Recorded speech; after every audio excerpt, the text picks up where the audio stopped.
ओम शांति। 18 दिसंबर 2023। बाबा के महावाक्य। मीठे बच्चे, आत्मा और परमात्मा का मिलन ही सच्चा संगम अथवा कुंभ है। इसी मिलन से तुम पावन बनते हो। यादगार में फिर वह मेला मनाते हैं। प्रश्न: तुम बच्चों में किस बात की बहुत बहुत सयानप चाहिए? उत्तर: ज्ञान की जो नाजुक बातें हैं उन्हें समझाने की बहुत सयानप चाहिए। युक्ति से ज्ञान मार्ग और भक्ति मार्ग को सिद्ध करना है। ऐसे समझाना है जैसे चूहा फूंक भी देता है और काट भी लेता है, तो सर्विस की युक्तियां रचनी हैं। कुंभ मेले पर प्रदर्शनी लगाकर अनेक आत्माओं का कल्याण करना है। पतित से पावन होने की युक्ति बतानी है। गीत इस पाप की दुनिया से। ओम शांति। बाप बैठ बच्चों को समझाते हैं, पाप की दुनिया को कलयुगी पतित भ्रष्टाचारी दुनिया कहा जाता है और फिर पुण्य की दुनिया को सतयुगी पावन श्रेष्ठाचारी दुनिया कहा जाता है। परम आत्मा ही आकर पुण्य आत्मा, पवित्र आत्मा अथवा पुण्य की दुनिया बनाते हैं। मनुष्य पुकारते हैं पतित पावन बाप को, क्योंकि खुद पावन नहीं है। अगर समझते पतित पावनी गंगा है व त्रिवेणी है, फिर पुकारते क्यों हैं कि हे पतित पावन आओ। गंगा व त्रिवेणी तो है ही, उनके होते हुए भी पुकारते रहते हैं। बुद्धि फिर भी परमात्मा की तरफ जाती है। परमपिता परमात्मा जो ज्ञान सागर है, उनको आना है। सिर्फ आत्मा नहीं, लेकिन पवित्र जीवात्मा कहा जाएगा। अभी पावन जीवात्मा तो कोई है नहीं। पतित पावन बाप आते ही तब हैं जब सतयुगी पावन दुनिया की स्थापना करनी है और कलयुगी दुनिया का विनाश करना है। जरूर संगम युग पर ही आएंगे। संगम को कुंभ भी कहते हैं।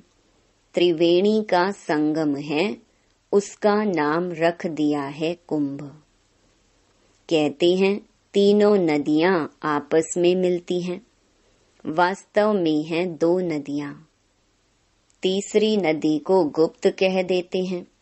तो क्या इस कुंभ के मेले में पतित से पावन होंगे? पतित पावन को तो जरूर आना है। ज्ञान का सागर वह है। पतित दुनिया को पावन बनाना, कलयुग को सतयुग बनाना, यह तो परम पिता परमात्मा का ही काम है, न कि मनुष्यों का। यह तो सब ब्लाइंड फेथ है। अब अंधों को लाठी चाहिए। तुम अब लाठी बने हो नंबरवार पुरुषार्थ अनुसार। लाठियां भी किस्म किस्म की होती हैं। कोई लाठी 100 रुपए की और कोई 2 रुपए की भी मिलती है। यहाँ भी सब नंबरवार हैं। कोई तो बहुत सर्विसेबल है। जब बीमार होते हैं तब सर्जन को बुलाना पड़ता है। अब यह है ही पतित दुनिया। तुम पावन बन रहे हो। कहा जाता है आत्मा परमात्मा अलग रहे बहुकाल। फिर जब परम पिता परमात्मा अनेक आत्माओं के बीच आते हैं तो उसको कहा जाता है संगम का कुंभ। मनुष्य कुंभ के मेले पर बहुत दान करते हैं। वह कमाई होगी साधु संतों को और गवर्नमेंट को। यहाँ तुमको तन मन धन सहित सब कुछ दान करना होता है पतित पावन बाप को। वह फिर तुमको भविष्य में स्वर्ग का मालिक बनाते हैं। वह नाम लेते हैं त्रिवेणी का और दान देते हैं साधु संतों को। वास्तव में संगम उसको कहेंगे जहाँ सब नदियाँ आकर सागर में मिले। वहाँ सागर तो है नहीं, यह तो नदियाँ आपस में मिलती हैं। नदियाँ और सागर के मिलन को ही सच्चा सच्चा मेला कहा जाता है। लेकिन यह भी ड्रामा में नोंद है। इसमें गवर्नमेंट को भी रेल, मोटर गाड़ी, जमीन आदि से बहुत कमाई होती है, तो यह कमाई का मेला लगता है। इन बातों को तुम बच्चे जज कर सकते हो, क्योंकि तुम हो ईश्वरीय मत पर। तो कुंभ के मेले का अर्थ निकालना चाहिए। बाबा ऐसे माना निबंध देते हैं, जो सेंसिबल बच्चे हैं उनको उठाना चाहिए। नंबर 1 सबसे सेंसिबल तो है मम्मा, फिर दूसरा है संजय, जिसको फिर बांटने के लिए पर्चे बनाने पड़े। यह त्रिवेणी पतित पावनी नहीं है। पतित पावन तो सर्व का सद्गति दाता एक शिव बाबा है। त्रिवेणी को तो सद्गति दाता नहीं कहेंगे। यह नदियां तो हैं ही, आने की बात नहीं। गाते हैं पतित पावन आओ, आकर पावन बनाओ। तो यह पर्चे निकालने चाहिए। बहनों भाइयों, क्या पतित पावन ज्ञान सागर परम पिता परमात्मा है या यह नदियां? यह तो सदैव है। परमात्मा को तो पुकारा जाता है आने के लिए। वास्तव में पतित पावन तो एक परमात्मा है। आत्माएं और परमात्मा अलग रहे बहुकाल। सुंदर मेला लग गया जब सतगुरु मिला दलाल। वही सतगुरु आकर सबको सद्गति दे वापस ले जाते हैं। ज्ञान स्नान तो वास्तव में परम पिता परमात्मा से करना चाहिए। पावन दुनिया की स्थापना परम पिता परमात्मा कराते हैं। तुम उसे जानते नहीं हो। भारत जब श्रेष्ठाचारी था, तब उसमें देही अभिमानी देवताएं रहते थे। उसे शिवालय कहा जाता है। अब कुंभ पर जाकर बच्चों को प्रदर्शनी लगानी चाहिए, समझाने के लिए। समझाना है पतित पावन एक बाप है। वह कहते हैं मैं आता ही तब हूँ जब पतित से पावन बनाना होता है। तो प्रतिज्ञा करनी पड़े।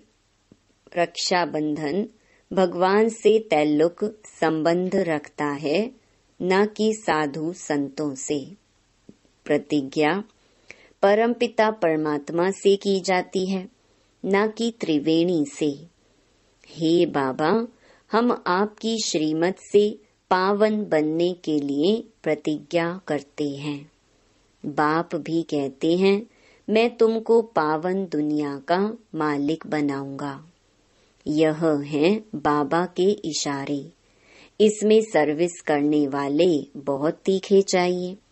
चित्र भी और बनाने पड़े। इसके लिए अच्छा मंडप लेना पड़े। तुम्हारे दुश्मन भी बहुत निकलेंगे। कोई समय आग भी लगाने में देरी नहीं करेंगे। किसको झगड़ा करना होता है तो गाली देने लग पड़ते हैं। तुमको तो निरहंकारी बन साइलेंस में रहना पड़ी। ब्रह्मा कुमारियां मशहूर तो हो गई हैं। पर्चे आदि जरूर बांटने हैं। कुंभ के मेले का खास महत्व रखते हैं। वास्तव में महत्व अभी का है, यह भी ड्रामा का खेल है। वहां से भी कोई का कल्याण हो सकता है, परंतु मेहनत लगती है।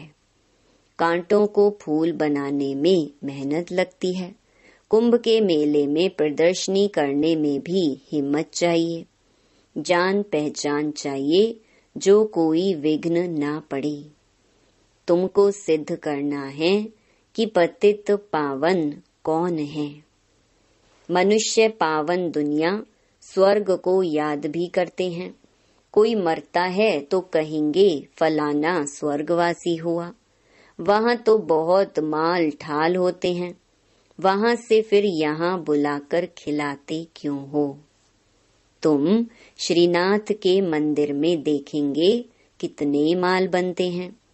अब श्रीनाथपुरी और जगन्नाथपुरी वास्तव में है एक ही बात, परंतु वहां श्रीनाथ द्वारे में देखेंगे तो बहुत वैभव बनते हैं और जगन्नाथपुरी में सिर्फ फीके चावल का भोग लगता है, घी आदि कुछ नहीं पड़ता। यह फर्क बताते हैं, गोरा है तो ऐसे माल और सांवरा है तो यह सूखा चावल। राज बड़ा अच्छा है। यह बाप बैठ समझाते हैं। श्रीनाथ द्वारे में इतना भोग लगाते हैं तो फिर पुजारी लोग दुकान में बेचते भी हैं। उन्हों की कमाई का आधार भी उस पर है। मिलता मुफ्त में है फिर कमाते हैं। तो देखो कितनी अंधश्रद्धा की बातें हैं।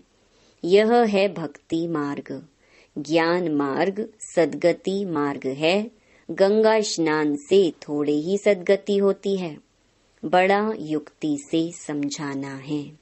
जैसे चूहा फूंक देकर काटता है, बड़ी ही सियानप चाहिए समझने और फिर समझाने की। कितनी नाजुक बातें हैं। मनुष्य कहते हैं कि हे परम पिता परमात्मा, तुम्हारी गतमत तुम ही जानो। इसका अर्थ तो समझते ही नहीं। तुम्हारी श्रीमत से जो सद्गति मिलती है वह तुम ही कर सकते हो और कोई कर न सके। सर्व का सद्गति दाता एक है। सर्व अक्षर जरूर डालना है। समझाया बहुत जाता है, परंतु समझने वाले तो बहुत थोड़े निकलते हैं। प्रजा तो बहुत बनती रहती है। मनुष्य खुदा के नाम पर बहुत दान पुण्य करते हैं तो एक जन्म के लिए फल मिल जाता है। यहाँ तो 21 जन्म के लिए मिलता है। ईश्वर अर्थ दान करने से ताकत मिलती है। यह ईश्वर को जानते ही नहीं तो ताकत ही नहीं रही है। हिंदुओं के गुरु गोसाई तो ढेर हैं, क्रिश्चियन का देखेंगे तो एक है। एक का कितना रिगार्ड है। रिलीजन इज माइट कहा जाता है। अभी तुमने रिलीजन को समझा है तो कितनी ताकत मिलती है। बाबा कहते हैं, बच्चे सबको यही वशीकरण मंत्र दो। बच्चों को बाप कहते हैं, तुम जहाँ से आए हो उसे याद करो तो अंतमति सुगति हो जाएगी। बाप को याद करने से ही पावन बन सकते हो। पाप दग्ध होंगे। बाप और वर्षे को याद करना है, जिससे सारा चक्र बुद्धि में आ जाता है। गृहस्थ व्यवहार में रहते देह के सर्व संबंधों से बुद्धि निकाल बाप के साथ जोड़ने का पुरुषार्थ करना है, जो फिर अंत समय भी वही याद पड़े। और कोई की याद पड़ी तो सजा खानी पड़ेगी और पद भी कम हो जाएगा। तो वास्तव में कुंभ कल्प के संगम को कहा जाता है, जब आत्माएं और परमात्मा मिलते हैं। परमात्मा ही आकर राजयोग सिखाते हैं। वह है पुनर्जन्म रहित। परंतु बच्चे भी समझते नहीं हैं। श्रीमत पर चलते नहीं तो बेड़ा पार कैसे हो।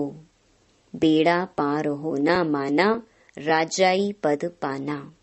श्रीमत से ही राजाई मिलती है। श्रीमत पर नहीं चलते तो आखरीन खत्म हो जाते हैं। सजनियां साथ में वह चलेंगी जिसका दीपक जगा हुआ होगा।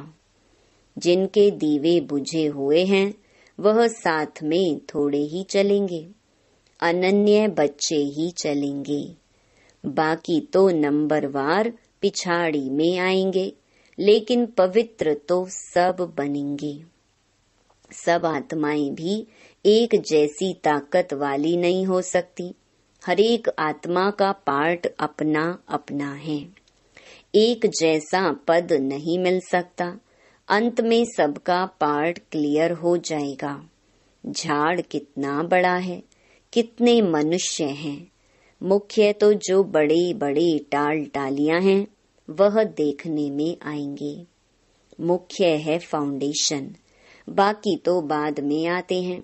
उनमें ताकत कम होती है। स्वर्ग में सभी नहीं आ सकते हैं। भारत ही हेवन था। ऐसे नहीं कि भारत के बदले जापान खंड हेवन हो जाएगा। ऐसे हो नहीं सकता।